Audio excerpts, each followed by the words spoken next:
Hey everyone, welcome to another Anime Kingdom discussion and review. This one's on episode 7 of Shinmai Maou no Testament. And this episode starts off pretty much from the last episode where they're about to do the fight. And it was a pretty good episode. I enjoyed the battle that happened in this episode. Pretty much what happens is um, Takashi starts the fight, of course, and pretty much he keeps Shiba out of it. He doesn't want Shiba in it, which is probably a good thing considering Shiba's probably really, really bad. I mean, really, really strong. But luckily for them, they don't have to deal with Shiba.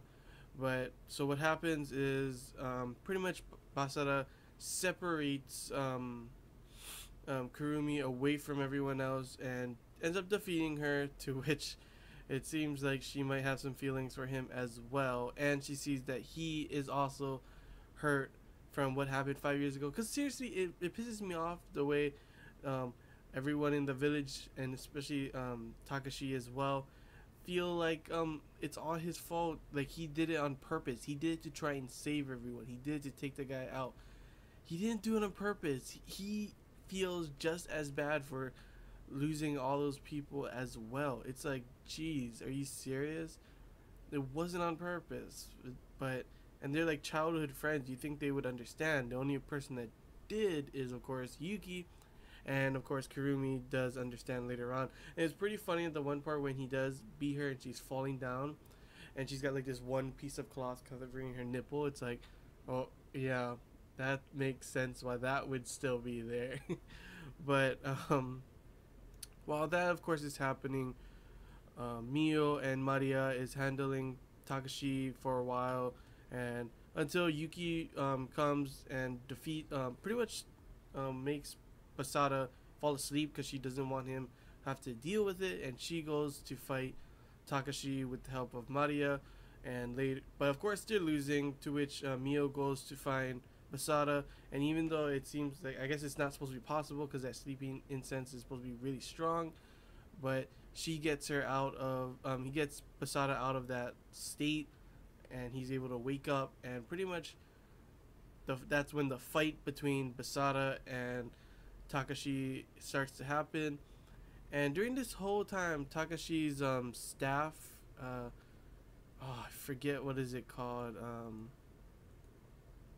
but his staff, it's a guardian, like they said before, and it doesn't matter. Once it hits a certain point, it will not listen to its master. It will go into defensive mode, and pretty much Takashi gets knocked back and I guess unconscious for a while the tiger, like it's a guardian, is there. To which later on we see that Yuki and Basara join together. Yuki destroys the shield. Basara uses banishing shift and takes it out. And like from that, I see that Basada's banishing shift is kind of OP, to be honest. Seems like he could beat anyone with it. I don't know. They'll probably show someone maybe that it won't work as good or something, but he used it on Kurumi. He used it on that thing. He used it on Takigawa before. It's like, and he also used it on Mio's powers when it was going out of control. It's like pretty much just really overpowered, and I don't know.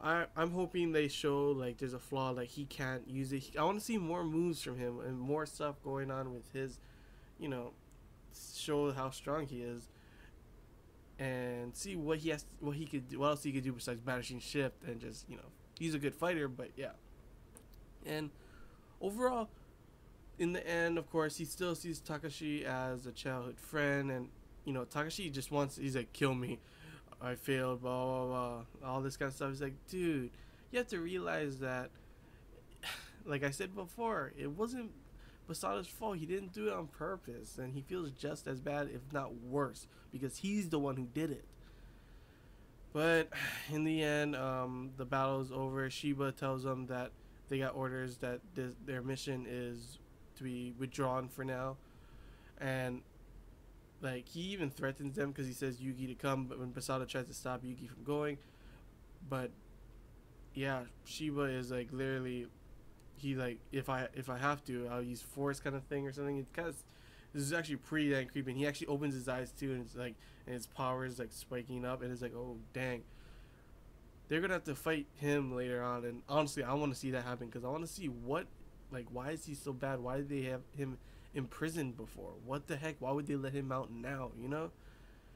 But overall, it was a good episode. I enjoyed it. A lot of action, a lot of some of the people figuring, out that it's not his fault. But also some like Takashi still not, you know, believing it. Yeah, he's still like, I don't know, that guy. They're gonna have probably showing him later on, maybe figuring out that it wasn't Basada's fault. But overall, it was a good episode. It wasn't like super huge battle as I thought it was gonna be.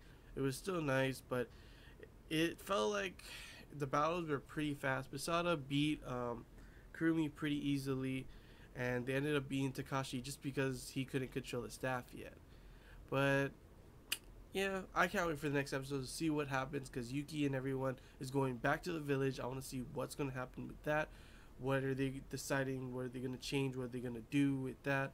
Then, of course, there was also the thing with Takigawa, and there was that one, I forget her name, that came and told them they had to do something. I don't know what happened with that. So that's something on the side for the demons, something on the side for the heroes, and obviously Basada, Mio, and Maria is going to be caught in between probably. And yeah, that's what I think is going to happen.